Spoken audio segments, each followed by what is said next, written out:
오늘 말씀의 제목, 누가, 제목 중요합니다. 누가 끊고 누가 하나님의 인도하심을 받는가. 오늘 말씀을 잘 여러분 들어보시기 바랍니다. 여러분, 성경에 나오는 하나님은 우리의 삶에 개입하고 간섭하시는 하나님이십니까? 아니면 하나님은 저 하늘 꼭대기에서 사람들을 내려다보시고 상 주시고 벌 주시고 하는 이런 하나님이십니까? 자, 적지 않은 분들이, 교회를 다니는 분들 중에 적지 않은 분들이 하나님은 저 멀리 저 위에 계셔서 그냥 인간 사이는 개입하지 아니하시고 그냥 상 주고 벌 주고 하는 하나님으로 믿습니다. 적지 않은 분들이 이렇게 믿습니다. 이 신앙이 이신론의 신앙입니다. 이신론. 제가 종종 말씀드렸죠. 이신론 신앙은요, 기독교인들이 가지기가 딱 쉬운 신앙이 이신론 신앙입니다. 이 이신론 신앙은 하나님이 내 삶 속에 개입하고 일일이 간섭한다는 것을 믿지 않습니다. 내가 계획하고 내가 사는 것이고 하나님은 마지막에 심판하고 상 주고 그냥 지켜보시고 하는 하나님으로만 이렇게 이해를 하는 것입니다. 자, 그러나 교회는 이런 이신론의 신앙을 가진 사람들도 있지만 더 많은 분들이 어떤 하나님을 믿고 있습니까? 우리의 삶에 개입하시고 간섭하시는 하나님, 이걸 다르게 표현하면 우리의 삶을 인도하시는 하나님, 이렇게 믿고 있습니다. 아마 여러분들 많은 분들이 하나님은 나의 삶을 인도하신다, 하나님은 우리의 삶을 인도하신다 라고 믿고 계실 것입니다. 자, 이런 믿음을 가진 분들은 기도를 할 때 이런 기도합니다. 하나님, 오늘 내 삶을 인도하여 주시옵소서. 하나님, 오늘 내 자녀를 인도하여 주시옵소서. 우리 가정을 인도하여 주시옵소서. 우리 교회를 인도하여 주시옵소서라는 기도를 합니다. 특별히 어렵고 힘들 때 간절하게 하나님 인도하여 주시옵소서라고 기도를 합니다. 자, 우리가 하나님께서 우리의 삶을 인도하신다는 이 믿음, 이거 좋습니다. 필요합니다. 자, 그런데 우리가 여기서 우리 자신에게 던질 질문이 하나가 있습니다. 꼭 던져야 될 질문입니다. 뭐냐면, 나는 하나님의 인도하심을 받을 수 있는 사람인가? 여러분 한번 따라해보시면 좋겠습니다. 나는 하나님의 인도하심을 받을 수 있는 사람인가? 이걸 여러분 스스로에게 한번 던져보십시오. 나는 하나님의 인도하심을 받을 수 있는 사람인가? 왜 이 질문이 필요하냐면요, 하나님은 모든 사람을 인도하지는 않습니다. 하나님은 교회 다니는 모든 사람을 인도하시지는 않습니다. 하나님은 특정한 사람을 인도하십니다. 하나님 특정한 사람들을 인도하십니다. 그러면 내가 하나님의 인도하심을 받기 위해서는 그 특정한 부류에 속해야 됩니다. 즉, 하나님께서 인도하시는 어떤 특정한 부류에 내가 속해야 됩니다. 나는 거기에 속하지 않는 채 하나님 나를 인도하여 주시옵소서라고 기도하면 여러분, 기도가 응답이 될 수 있느냐? 응답될 수 없겠죠. 그래서 나는 하나님이 인도하시는 사람인가? 이 질문을 우리에게 던져야 됩니다. 그래서 오늘 이 제목을 적은 것입니다. 누가 하나님 인도하심을 받을 수 있는가? 누가 하나님 인도하심을 받을 수 있는가? 여러분, 오늘 이 제목이 굉장히 중요한 것을 담고 있습니다. 오늘 이 말씀을 드리고자 합니다. 여러분, 말씀을 들으면서 나는 거기에 속했는가? 혹시 속했자면 먼저 거기에 속하는 것이 먼저입니다. 하나님 나를 인도하여 주십시오라는 기도하기 전에 거기에 속하는 것이 먼저라는 거죠. 그 다음에 하나님의 인도하심을 구하는 것이 이게 맞다는 것입니다. 자, 먼저 하나님은 어떤 사람을 인도하시는가? 오늘 5절 보십시오. 너는 마음을 다하여 여호와를 신뢰하고. 자, 하나님은 어떤 사람을 인도하시는가? 마음을 다하여 하나님을 뭐 하는 사람요? 신뢰하는 사람. 마음을 다하여서 하나님을 신뢰하는 사람, 바로 그 사람입니다. 얘를 신뢰한다는 것이 어떤 의미일까요? 기대는 것입니다. 우리가 어떤 사람에게 기댈 때 이걸 신뢰한다는 표현을 씁니다. 우리는 하나님을 신뢰한다고 할 때 의미가 뭐냐? 하나님께 기대는 것입니다. 다른 말로 하면 하나님께 의지하는 것입니다. 즉 하나님을 의지하는 사람을 하나님께서 인도하십니다. 자, 6절에 보시면 그리하면 내 길을 지도하시리라. 그리하면 앞에가 뭐죠?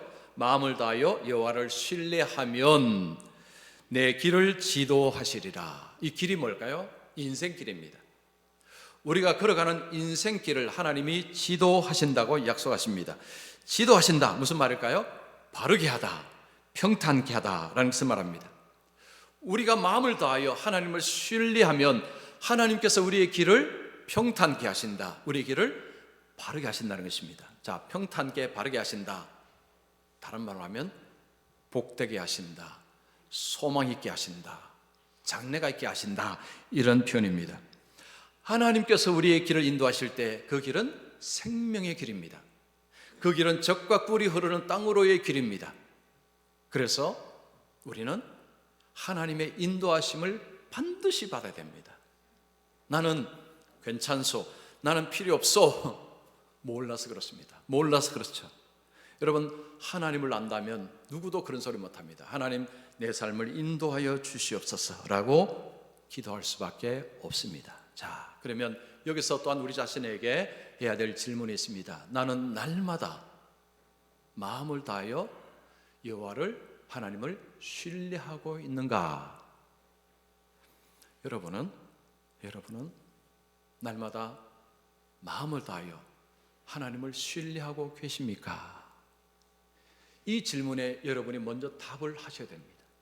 내가 삶 속에서 정말로 마음을 다하여 하나님을 의지하고 하나님께 의탁하고 살고 있는지, 여러분 먼저 여기에 대해서 스스로가 답을 하셔야 됩니다.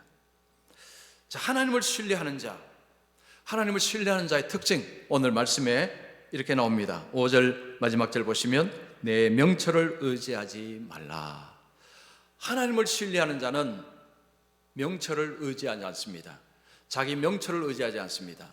여러분, 내 명철을 쉽게 말하면 내 생각입니다. 내 생각, 내 계획, 나의 지혜, 이게 전부 명철입니다. 사람은요, 조금 이제 좀 많이 배우고 좀 지식도 좀 많아지고 좀 가진 것도 좀 많아지고 경험도 좀 많아지면 어떤 현상이 벌어지냐면 자기 생각을 절대시하는 경향이 있습니다.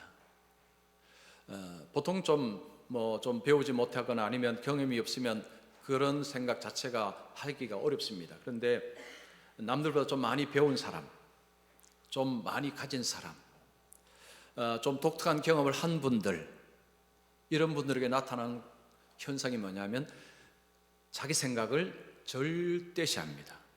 절대시. 즉 자기 말을 진리처럼 생각한다는 거죠. 그래서 이런 사람들에게 나타나는 또 하나의 현상은 다른 사람의 통제받는 것을 지극히 싫어합니다. 남이 이래라 저래라 하는 것을 정말 싫어합니다. 그러니까 자기가 통제해야 되는 거죠. 근데 하나님조차도 내 인생에 간섭하는 것을 싫어합니다. 왜냐? 내가 내 인생 통제하겠다는 것입니다. 저 오늘날 그 성경에 관한 책들, 여러분 유튜브 많이 보시죠? 보실 때에 많이 이야기하는 게 뭐냐면 당신 인생 당신이 통제할 수 있다는 것입니다. 당신이 돈을 조금만 더 가지면, 당신이 조금만 더 똑똑해지면 당신의 삶은 당신이 통제할 수 있습니다. 이런 이야기를 참 많이 합니다. 제가 한두 번 보고 이런 이야기 하는 게 아니라 정말 많습니다. 남들보다 좀 더 열심히 노력하면, 좀 더 돈을 벌면 당신의 삶은 당신이 통제할 수 있습니다. 다른 사람이 당신을 통제하도록 놔두지 마십시오. 당신이 당신을 통제하십시오. 이런 이야기를 쏟아냅니다. 자, 이런 사람들은 자기 명철을 의지하는 사람들입니다. 자기 생각대로 사는 사람입니다. 여러분, 이 자기 명철을 의지하는 사람들은요, 자기가 안다고 생각합니다. 뭘 알까요? 잘 사는 길을 안다는 거죠. 어떻게 사는 것이 잘 사는 길을 안다고 이야기합니다. 안다고 이야기합니다. 여러분 정말 알까요? 여러분 좀 많은 지식을 가지고 박사학위 받고 여러분 돈 한 100억 1000억 생기고 큰 사업 성공하면 여러분 정말 알까요? 안다고 생각하십니까? 여러분, 성경은 우리의 지식과 우리의 경험이라는 것이 얼마나 한계가 있는지, 얼마나 부족한지를 여러 사례를 가지고 설명합니다.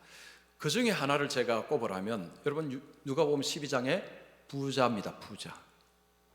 누가복음 12장에 보면 어떤 부자가 나오죠. 부자가 어느 해에 소출이 정말 많았습니다. 평소보다 훨씬 더 많은 것을 얻었습니다. 이제 우리식으로 말하자면 이제 주식이 대박이 난 것입니다. 엄청난 수익을 얻은 것입니다. 이 부자가 그 다음 뭘 합니까? 곡간을 누립니다. 거기다 저장을 합니다. 그리고 자기에게 말합니다. 이제 여생 편안하게 먹고 살면 되겠다. 이제 평안하게 먹고 누리며 살자라고 했습니다.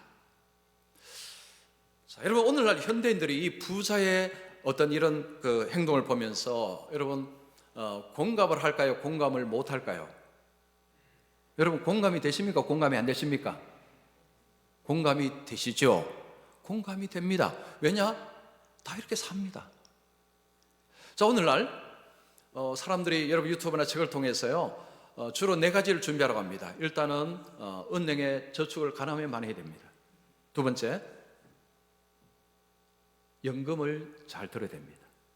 세 번째, 부동산을 가능하면 부동산을 많이 마련하라고 합니다. 뭐 아파트를 많이 사든지 하여튼 뭘 사서 건물주가 되라는 거죠. 네 번째, 주식, 우량 주식을 많이 가져라. 주로 4가지 이야기합니다. 여러분 이것은 부자가 하는 이야기와 맥락이 똑같은 것입니다. 방식이 다를 뿐이지 핵심은 같은 것입니다. 이 4가지를 가지면 여생을 자유롭게 풍성하게 그렇게 평안하게 살 수 있다라고 여러분 계속 세상 그런 이야기입니다. 지금 이 부자나요 이 세상 이야기나 다를 것이 하나도 없습니다. 여러분 이 부자가 곡간을 크게 늘려서 거기 곡식을 저장한 것, 이게 문제일까요? 아닙니다. 이게 문제가 아닙니다. 주식 사는 것이 문제고 연금 드는 것이 문제고 은행에 저축하는 것이 문제일까요? 아닙니다. 그게 문제가 아닙니다. 이 부자의 문제는 무엇입니까? 자기 생각을 믿은 것입니다. 자기 생각을 절대시한 것입니다. 그 생각이 뭡니까? 곡간을 크게 해서 거기다가 저장하면 내 여생 편안하게 먹고 살 수 있을 것이다 라고 한 그 생각을 절대시한 것입니다. 이게 문제입니다. 그는 하나님을 염두에 두지 않았습니다.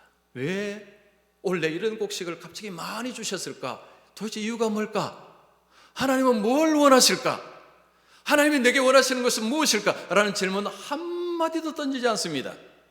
그냥 곡간을 크게 다 집어넣고 그러면 내 여생 편안하게 살 수 있을 것이다. 이 생각만 절대시하고 그것만 한 것입니다. 하나님께서 그의 계획을 무산시키셨습니다. 하나님이 이렇게 말씀합니다. 하나님께서 이르시되 어리석은 자여 오늘 밤에 내 영혼을 도로 찾으리니 그러면 내 준비한 것이 누구의 것이 되겠느냐. 자, 하나님이 말씀합니다. 오늘 밤에 내 영혼을 도로 찾겠다. 그 인생 오늘 밤에 끝나는 것입니다. 오늘 밤이 언제입니까? 오늘 내가 곡간을 크게 늘여서 이렇게 계획하고 한 그날 밤에 그 준비한 것 누가 차지합니까? 뭐 자식이든지 남이든지 뭐 누가 차지하겠죠. 그러나 내 것은 이제는 아니다. 그래서 어리석다. 하나님께 째째한 자였다 이야기합니다. 자기에게는 부유했지만 하나님께는 지극히 째째한 자가 바로 부자였다는 것입니다. 여러분 저축을 하고 연금을 들고 하는 것이 왜 문제입니까? 그건 뭐 당연히 해야 되죠. 그런데 문제는 내가 연금 많이 들고 그 다음에 저축 많이 하고 또 아파트 한 두세 채 사고 그리고 또 이래 뭐 저기 주식도 좀 들고 이러면 내 인생 편안할 것이다 라는 그 생각을 믿고 산다면 이게 악하다는 것입니다. 이게 왜 악하냐? 야고보서 4장에 하나님이 말씀하셨습니다. 내가 어느 도시에 가서 1년을 유하고 얼마 동안 내가 돈을 벌 것이다 하는 이 사람을 악하다고 하셨습니다. 왜 그렇습니까? 하나님을 배제했습니다. 내가 내 인생, 내일도 내가 통제할 것이라고 생각한 그 생각이 악하다는 것입니다. 내일을 하나님이 주관하시는데 마치 내가 주관하는 것처럼 하나님을 배제했습니다. 하나님을 던져버렸습니다. 이게 악하다는 것입니다. 자, 하나님을 신뢰하는 사람은 그 삶의 중심에 하나님이 계십니다. 하나님이 계십니다. 자, 그러면 마음으로 하나님을 이렇게 신뢰하는 사람은 뭘 붙들고 살까요? 자기 생각 붙들고 살까요? 아닙니다. 말씀 붙들고 삽니다. 시편 25편에 말씀이 있습니다. 들어보십시오. 주의 진리로 나를 지도하시고 교훈하소서. 다윗은 하나님께 말씀합니다. 하나님의 진리로 나를 지도하시고 교훈해 주시옵소서. 바울은 하나님이 자신을 지도하실 때 말씀으로 지도해 달라고 요청을 했습니다. 자, 우리 히브리서 5장 14절 말씀 같이 읽겠습니다. 시작.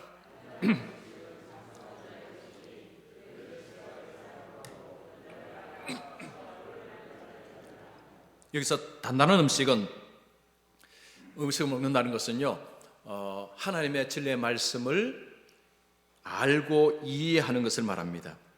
그 히브리서 이제 앞뒤에 보면 연약한 자, 미숙한 자, 성숙하지 못한 자는 젖을 먹는 자고 장성한 자는 딱딱한 음식을 먹습니다. 이 음식을 먹을 때 자, 어떤 일이 벌어지느냐? 지각을 사용하여 연단을 받아 선악을 분별하는 자들이니라. 하나님의 말씀을 배우고 익혀서 말씀을 알게 될 때 그 다음에 선악을 분별할 수 있다는 것입니다. 지각을 사용해서, 즉 우리의 이성을 사용해서 뭐가 옳은지, 하나님 앞에서 뭐가 옳은지 그런지를 판단하는 것이 가능하다는 것입니다. 다른 말로 하면요, 우리가 하나님의 말씀을 모르게 되면 이게 옳은지 이게 그런지 이게 판단이 안 설 때가 많다는 것입니다. 물론 명확한 것은요 판단이 되겠죠. 그냥 보통 사람들이 판단하는 것은 그 다 판단하는 것입니다. 그런데 하나님 앞에서 하나님이 이것을 어떻게 생각하는지 판단은요, 말씀을 모르면 못합니다. 그건 세상 기준으로 알 수가 없습니다. 하나님 앞에서 이게 선한지 그런지는 말씀을 이해하지 않으면 이것은 알 길이 없습니다. 그래서 지금 그 말씀하는 것입니다. 하나님의 말씀을 알고 깨닫고 있을 때 선악을 분별한다는 거죠. 하나님께서 주신 지혜로 선악을 분별하며 살게 된다는 것입니다. 자, 우리가 살다가 정말 힘든 선택을 해야 될 때가 있을 때가 있습니다. 그때는 너무 이게 선택이 어려울 때가 있습니다. 여러분, 이럴 때 이런 하나님의 말씀을 평상시에 알고 이해하는 사람은 그때도 바르게 판단하면서 나간다는 것입니다. 왜냐? 하나님의 진리의 말씀에 지혜를 가지고 있기 때문에. 그런데 우리가 하나님의 말씀으로 이렇게 익숙해지지 아니하면 여러분, 어려운 것은 고사하고 덜 어려운데도 이게 분간이 안 된다는 것입니다. 말씀을 알지 못하면 그렇게 된다는 것입니다. 그래서 우리가 하나님을 신뢰한다, 마음을 하나님께 신뢰하기 위해서 정말 중요한 것은 말씀을 평소에 읽고 익히는 것입니다. 이걸 거꾸로 말하자면요, 정말 우리가 경계해야 될 것이 뭐냐?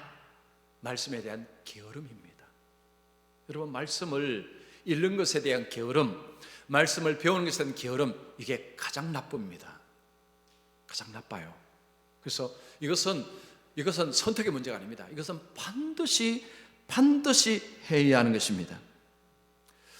자, 하나님의 말씀을 평소에 잘 읽거나 하지 않으면서 여러분, 하나님의 인도하심을 구할 때에 어떻게 구하느냐 하면, 하나님, 꿈을 통해 좀 말씀해 주시옵소서, 환상을 통해 좀 말씀해 주시옵소서, 아니면 무슨 신비한 음성으로 좀 알려주시오, 이런 기도를 많이 합니다. 그리고 그런 기도를 안 할지라도 그런 기도를 합니다. 하나님, 꿈을 통해서 좀 알려주시면 좋겠다. 하나님이 뭔가 좀 환상을 통해서, 아니면 뭐 신비한 음성을 통해서 이런 기도를 많이 합니다. 왜냐하면 기도원을 생각하기 때문에. 기도원. 여러분, 기도원 하면 딱 떠오르는 게 있죠. 양털 뭉치입니다. 예수 믿는 사람 기도원 다 알죠. 양털 뭉치를 놓고는 오늘 밤에는 여기 양털 뭉치만 여기만 이슬이 내리면 그 다음 날은 반대입니다.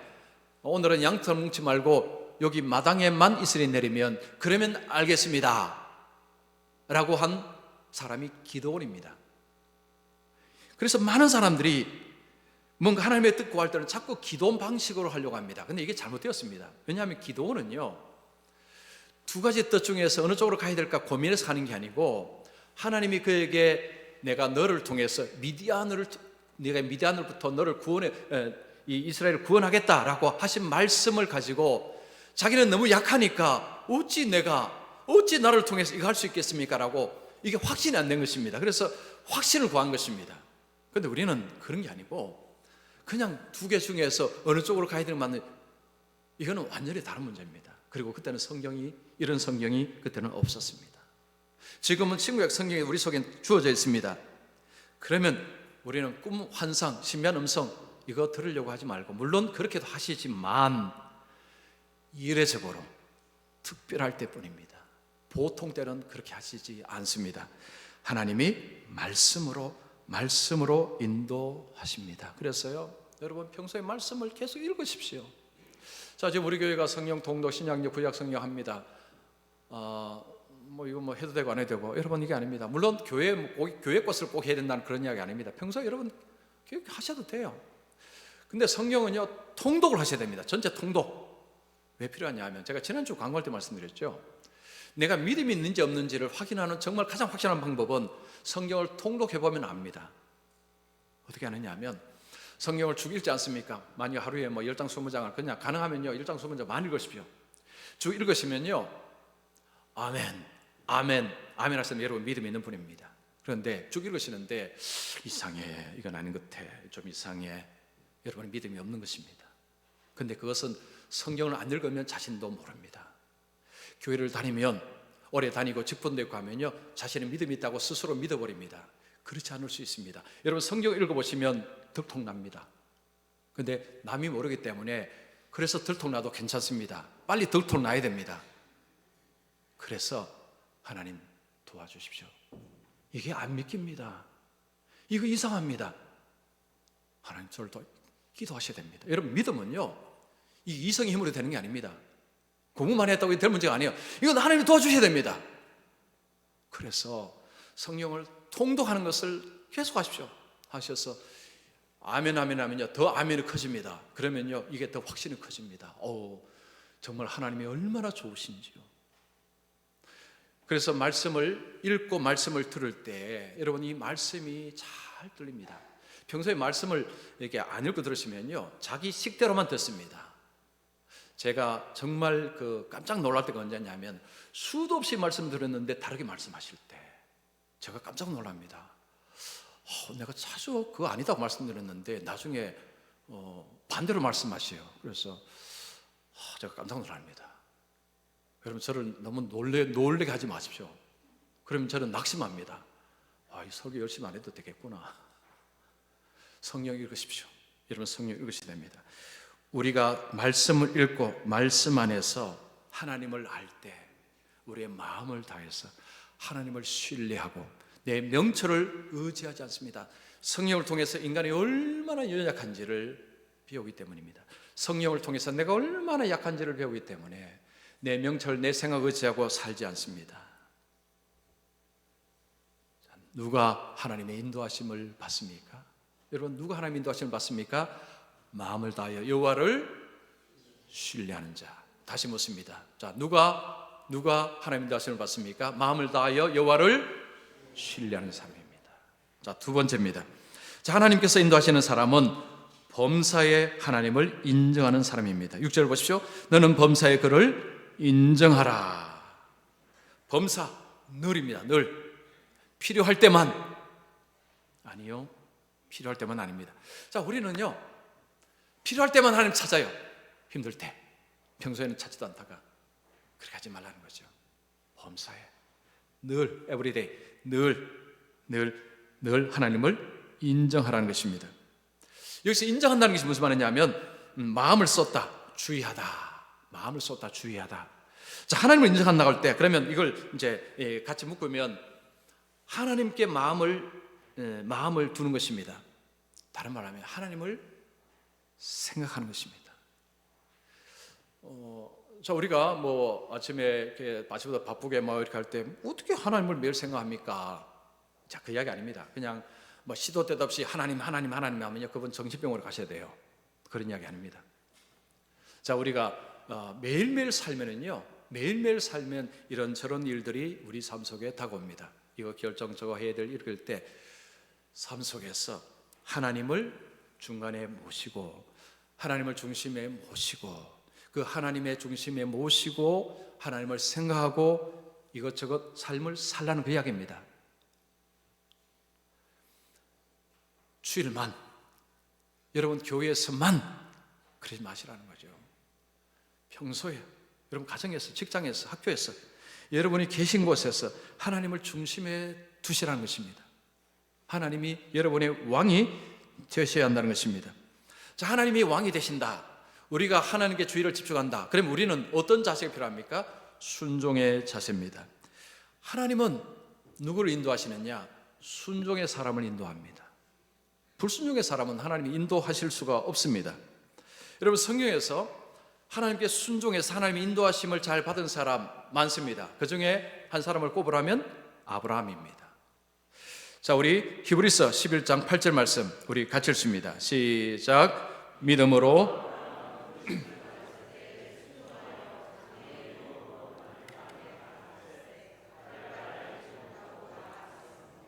아브라함은 부르심 받을 때 고향에서 부르심 받았습니다. 하나님이 장소 안 날려주셨습니다. 가나안 땅이라고 말씀하지 않았습니다. 그냥 매일 내게 순종하라는 거죠.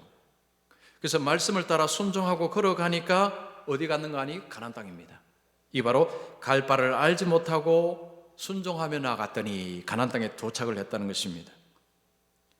아브라함은 고향에서 하나님의 부르심 받을 때 모두가 순종의 모두였다는 거죠.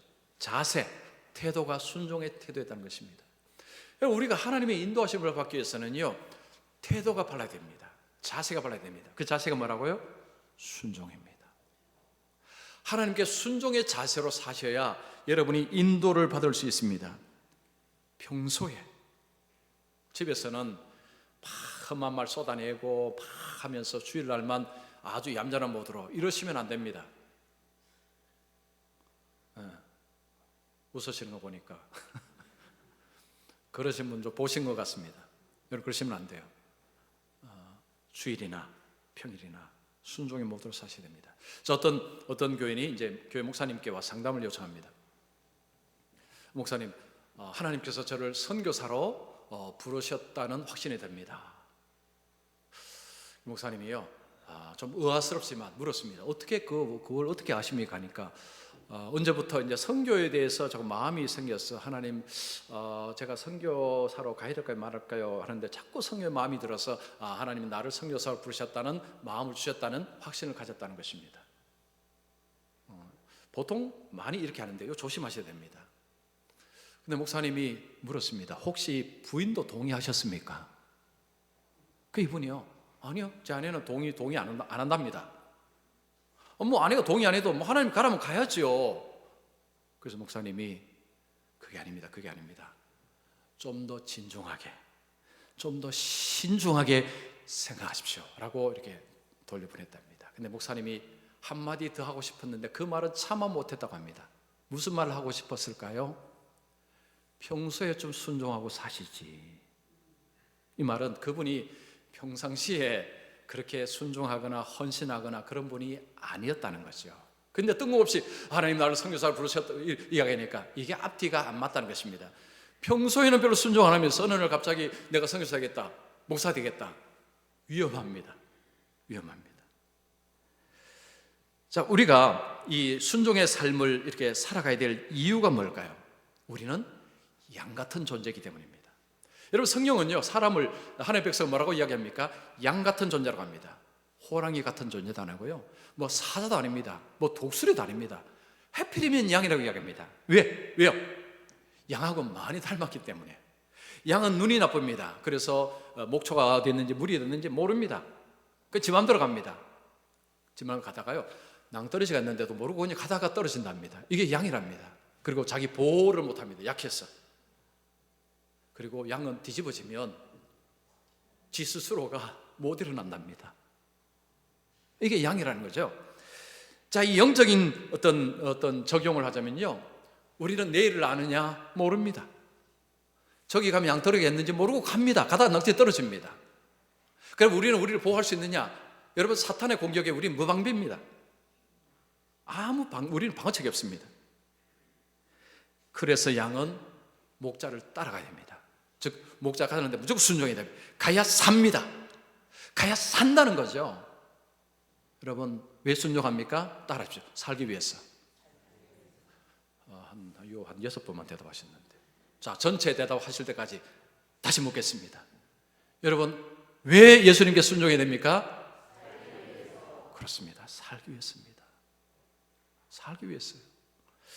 2017년 11월 28일에 콜롬비아에서 비행기가 하나가 추락을 했습니다. 81명이 탄 비행기였는데 그 비행기에는 브라질의 어떤 축구단, 프로축구단 선수들이 타고 있었고 기자들이 타고 있었고 그리고 승무원이 타고 있었습니다. 이 사고로 딱 6명만 살았습니다. 선수 6명, 기자 1명, 승무원 2명만 살았습니다. 비행기가 왜 추락했는가? 나중에 보니까 연료가 다 떨어졌답니다. 세상에 그거 하나 이제 준비를 못한 것입니다. 그러니까 연료가 없이 떨어지니까 화염에 휩싸이지는 않은 것입니다. 그 살아난 승무원이 나중에 언론과의 인터뷰에서 어떻게 살아났는지 경위를 이야기했습니다. 비행기가 이제 추락을 하려고 하니까 사람들이 고함을 치르고 일어나고 막 난리가 났답니다. 근데 그런 사람들은 다 죽었다는 거죠. 이 승무원은 그때 뭐 했는가 하면 손에 깍지를 끼고 머리를 이렇게 하고요, 이렇게 하고 다리에는 앉아서 다리 밑에 가방을 끼우고 웅크리는 자세를 합니다. 이게 일명 태아 자세라고 합니다. 태아 자세. 왜 이렇게 했는가 하니 추락할 때 행동 요령이라고 합니다. 추락할 때는 이 태아 자세를 취해야 된다는 거죠. 그래서 이 승무원은 이게 비행기가 추락하자 자신이 배운 대로 그대로 따랐다고 합니다. 그래서 살았다고 합니다. 자, 이 사고는 우리에게 참 중요한 교훈을 줍니다. 여러분, 사고가 날 때요, 사람이 고함 치는 거 본능입니다. 여러분, 그때 얼마나 사실은 막 내가 고함 쳐야지 하고 고함 치는 어디 있습니까? 그냥 고함 치는 거죠. 이게 본능입니다. 근데 본능대로 하면요, 다 죽었습니다. 그때는 본능대로 하는 것이 아니고 그 행동 지침에 순종을 해야 되는데 그 순종한 사람이 소수입니다. 대부분 다 고함 치다가 다 세상을 떠났습니다. 마찬가지라는 거죠. 우리가 본능대로 살면, 내 생각대로 살면 어디로 가느냐? 미끄러집니다. 생명의 길로 못 갑니다. 여러분, 우리 본능, 내 생각, 내 지식은요, 천국 길로 인도하지 않습니다. 적과 꿀이 흐르는 땅이 아닙니다. 여러분, 지옥입니다. 근데 많은 사람들은 자기 생각을 절대시하고 있다는 거죠. 우리가 예수 믿으면서 여러분 복받기 위해서 순종한다는 표현을 이제는 그만 쓰십시오. 복받기 위해서 순종하는 게 아닙니다. 살기 위해서 하는 것입니다. 살기 위해서. 물론 순종할 때 하는 복은 주십니다. 그건 받습니다. 그러나 여러분, 복받기 위해서 순종은요, 이거 기복주의입니다. 그런 언어 쓰지 마시고, 제가 이렇게 많이 들었는데 나중에 또 그런 표현을 쓰세요. 그럼 제가 깜짝 놀랍니다. 그죠? 오늘 여러분, 오늘 하셨으니까 다음에는 왜 순종하십니까? 하면 대답 어떻게 하셔야 됩니까? 예, 그렇게 하셔야 됩니다. 복받기 위해서 이러면요, 또 제가 깜짝 놀랍니다. 그러면 설교를 준비하다가 뭐 대충 해버리자, 뭐 잘 기억도 못하는데 이렇게 돼버립니다. 여러분, 그렇게 잘 기억해 주시면 좋겠습니다. 우리가 예수님의 어떤 이 말씀에 순종하는 것 자체는요, 살기 위해서입니다. 이스라엘 백성들이 40년 광야 생활을 했습니다. 왜 광야 생활을 했습니까? 하나님이 지름길을 몰라서 광야로 돌렸습니까? 하나님이 힘이 없어서 광야로 돌렸습니까? 아닙니다. 그들에게 순종 훈련을 시키기 위해서. 신명기 8장 2절 말씀, 자, 우리 같이 읽습니다. 시작. 내 하나님 여호와께서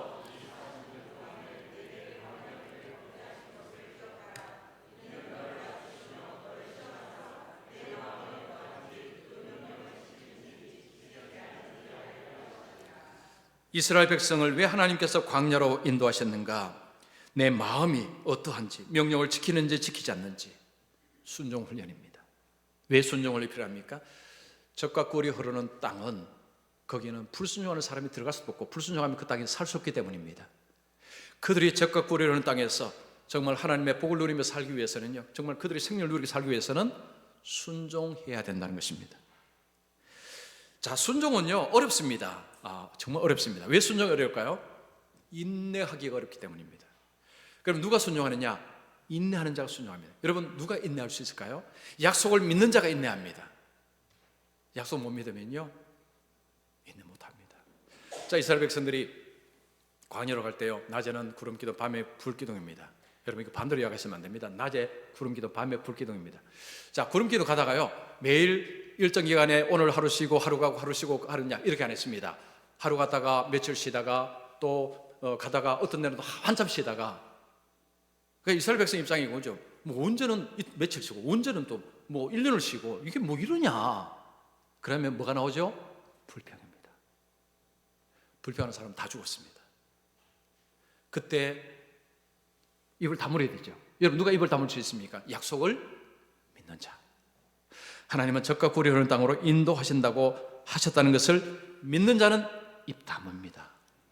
내가 이해를 다 못하지만, 내가 하나님의 말씀을 다 모르지만, 그러나 하나님이 말씀하셨으니 믿어보겠다는 거죠. 지금 여러분, 우리가 성경 읽을 때 어떻게 다 믿어집니까? 믿어지는 배 어떻게 다 이해가 됩니까? 이해 안 됩니다. 저도 이해 안 됩니다. 그러나 믿는 것입니다. 왜냐? 하나님이 말씀하셨으니. 그게 중요합니다.